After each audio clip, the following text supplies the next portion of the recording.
Hello my dear friends, आप सबका फिर से वेलकम। आज मैं डीआरए आईआईबीएफ से रिलेटेड जो डीआरए का एग्जाम है उसमें रिसेंटली आईआईबीएफ ने कुछ नए चैप्टर ऐड किए हैं। इसी में एक चैप्टर है एनबीएफसी। इसी से रिलेटेड कुछ क्वेश्चंस मैं लेकर के आपके सामने में आया हूं। आइए देखते हैं आज का पहला प्रश्न क्या है।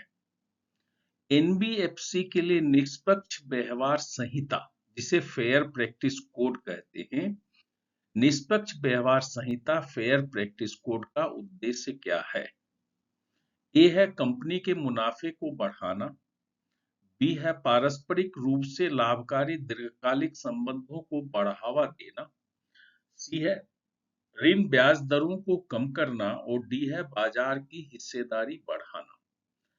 सही उत्तर है इसका बी, पारस्परिक रूप से लाभकारी दीर्घकालिक संबंधों को बढ़ावा देना। ध्यान रखिएगा, प्रश्न महत्वपूर्ण है। अगला प्रश्न इसी से रिलेटेड है। निष्पक्ष व्यवहार संहिता फेयर प्रैक्टिस कोड का अर्थ क्या है? ए, आरबीआई द्वारा नियामक दिशा निर्देश, बी, ग्राहकों के साथ व्यवहार करते समय कंपनियों में उपयोग किए जाने वाले दिशा निर्देश, एजेंटों के लिए दिशा निर्देश, और डी में लिखा है उपरोक्त सभी।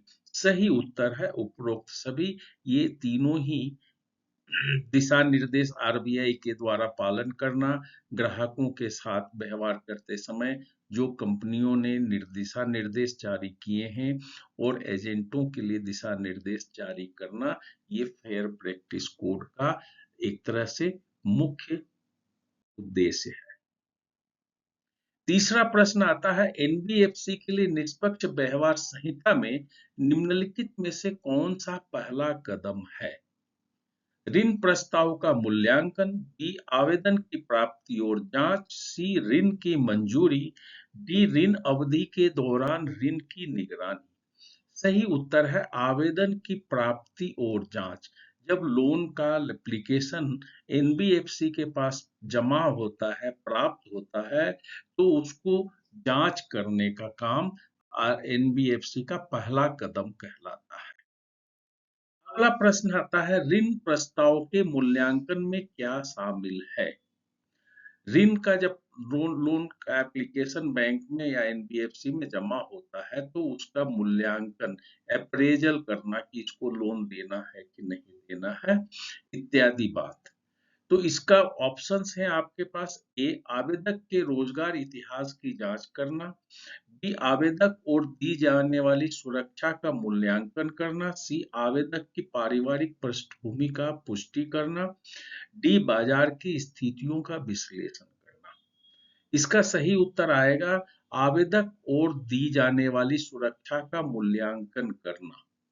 सिक्योरिटी क्या लोन में दिया जा रहा है और आवेदक के बारे में मूल्यांकन करने का काम।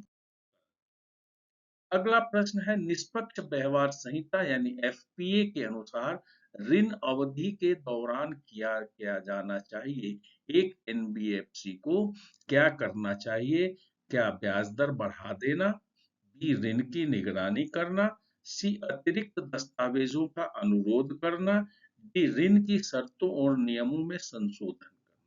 सही उत्तर आएगा यहाँ पर बी, ऋण की निगरानी। अगला प्रश्न है, ऋण के संबंध में एनबीएफसी के लिए निष्पक्ष व्यवहार संहिता में अंतिम चरण क्या है? पहले हम लोग देखे थे पहला चरण, अभी अंतिम चरण के बारे में पूछ रहा है। तो अंतिम चरण में सही उत्तर यहाँ पर है डी, पुनर्भुगतान की प्राप्ति और ऋण का बंद होना। यानी जितना भी लोन बैंक ने दिया था, एनबीएफसी ने दिया था, उसका पूरी तरह से बैंक एनबीएफसी को वो रकम वापस मिल जाता है और ऋण का खाता बंद हो जाता है। सातवां प्रश्न है, एनबीएफसी को अपने रिकवरी एजेंटों के बारे में क्या सुनिश्चित करना चाहिए? ए, उनकी सख्त निगरानी की जाती है। वे जिम्मेदारियों को सावधानी और संवेदनशीलता के साथ संभालते हैं। सी, वे स्वतंत्र रूप से काम करते हैं। डी, वे संग्रह की गति को प्राथमिकता देते हैं। सही उत्तर है यहाँ पर बी, वे जिम्मेदारियों को सावधानी और संवेदनशीलता के साथ संभालते हैं। अगला प्रश्न आता है निष्पक्ष व्यवहार संहिता के अनुसार रिकवरी एजेंटों के लिए क्या आवश्यक है? एनबीएफसी में एफपीए के अनुसार एक रिकवरी एजेंट के लिए क्या आवश्यक है?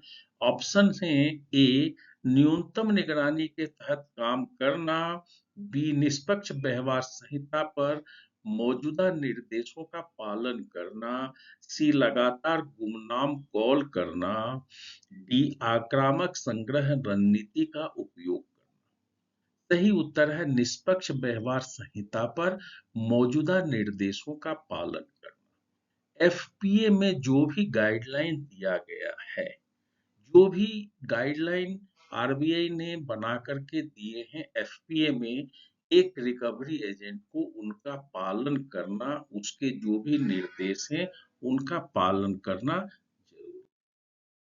अगला प्रश्न आता है ऋण संग्रह के दौरान यानी कलेक्शन लोन रिकवरी के दौरान एनबीएफसी और उनके एजेंटों को क्या करने से मना किया जाता है? एफपीए में ऐसा कुछ लिखा हुआ है कि लोन रिकवरी के दौरान एनबीएफसी और उसके एजेंट क्या नहीं करेंगे।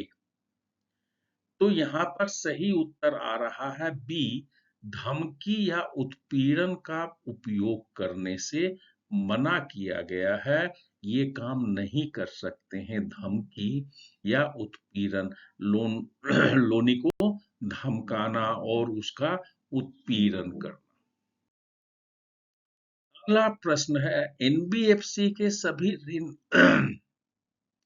सभी ऋण आवेदनों में सभी प्रक्रियाएं किस भाषा में की जानी चाहिए? तो ऑप्शन है एक, कई, स्थानीय, उपरोक्त में से कोई नहीं। तो सही उत्तर है यहाँ स्थानीय।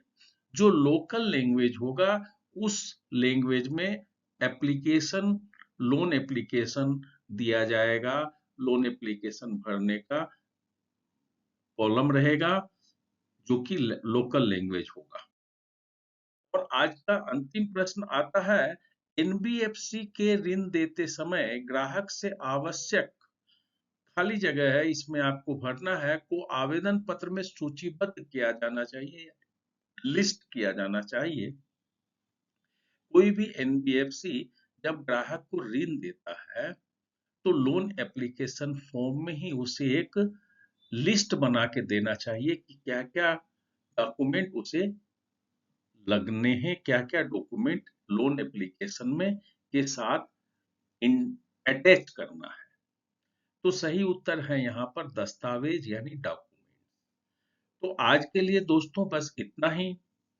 आप लोगों का एग्जाम अब तो 17 अगस्त को होने वाला है। आज 7 अगस्त हो गया, 10 दिन बचा है। मैंने और भी काफी वीडियो इसके पहले भी आप लोगों के लिए डीआरए से संबंधित प्रश्न उत्तर डाले हैं। ये सारे प्रश्न उत्तर काफी महत्वपूर्ण हैं। आप लोगों को सारा वीडियो देखना चाहिए आपके एग्जाम में सफलता के लिए, और आप लोगों का एग्जाम में सफल हो सब कोई, इसलिए मेरी शुभकामना है।